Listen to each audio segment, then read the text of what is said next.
By the 1920s, US banking dynasties and robber barons had spent decades steering markets, breaking strikes, and lobbying to weaken regulatory oversight. It was their behaviour that triggered that 1929 crash and caused the Great Depression. This manufactured crisis cost millions of Americans their jobs, but left the key players with more capital and their networks intact. US banking families got used to steering markets to suit themselves.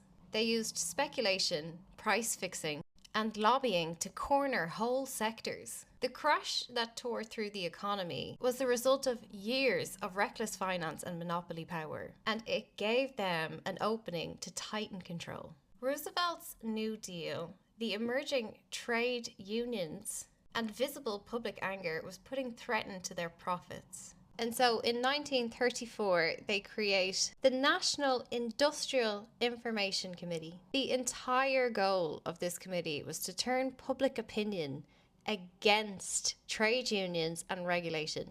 The people who sat on this committee were a circle of corporate barons, and their entire day job was to figure out how to propagandize people so that they could keep making lots and lots of money. This is Ernest T. Weir, and he was the chairman of the NIIC committee. Despite his Wikipedia entry, he was not a self-made champion of free markets. He got rich on government contracts. He had a monopoly over steel production. He was a businessman who built his wealth inside a state-protected bubble, while vocally opposing the New Deal and fighting workers at every turn. His company, National Steel, was actually a merger, a consolidation of Great Lakes Steel, Weirton Steel, and M.A. Hanna subsidiaries. Despite Justice Department lawyers being very, very against this and warning of dangerous consolidation in a key sector, it went ahead and he got fat stinking rich. His company benefited directly from tariffs on steel. He had priority railway access, and he got concessions on cheap power from the Ohio River. That is not the open market. That is a government-built wealth shelter.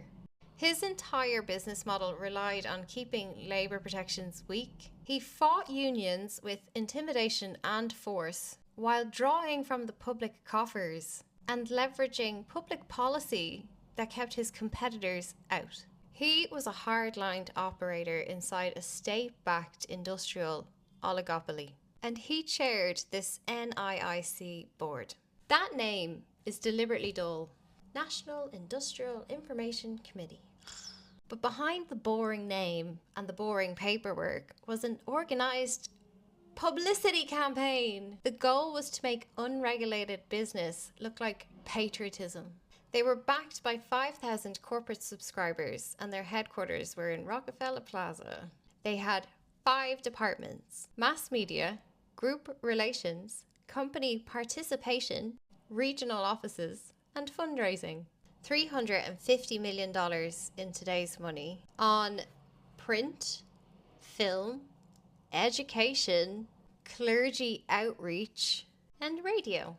And when it became available, TV also. The boring suits with their National Industrial Council spending a lot of money on ads. Their staff ran mass media, school outreach, clergy relations, regional fieldwork, and fundraising, all under one roof. Some stats: 45,000 billboards, estimated seen by 65 million people every day. Millions of cartoons, newspaper columns, employee leaflets, films that have been shown to an estimated 18 million viewers. School kits and teaching aids that teach that free enterprise and patriotism are one of the same.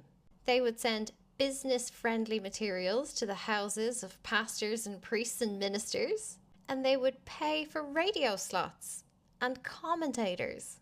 Everything tied words like prosperity and personal liberty to unregulated, ungovernable big business. NIIC was an organised attempt by oligarchs to bend the democracy to their interests.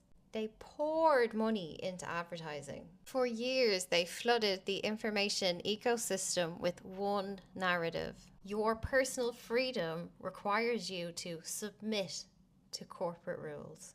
It was a corporate propaganda bureau designed to make filthy private power look like your national destiny.